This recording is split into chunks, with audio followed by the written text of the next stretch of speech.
love that we could possibly give to others is for them to become happy. At dadagdagan ko lang, even happier or happiest.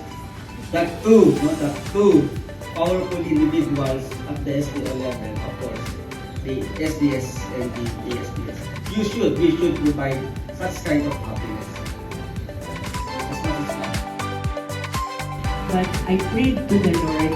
Sabi ko, Lord, please give us somebody who will love Binyan the way mga Taal-Binyanenses do. So, we welcome you, Sir Edward, at alam namin, hindi lang dahil may patotoo ang SDS Meal na idol natin, kung hindi, kilala ka sa SDO Binyan. Sana hindi ka nabago.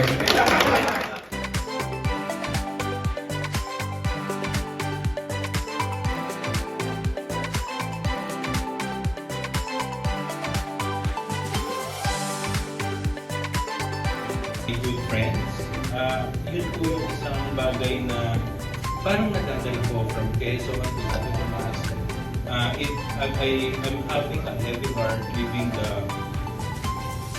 the SDO not because of the organization itself, but because of the relationship that we get to build over time.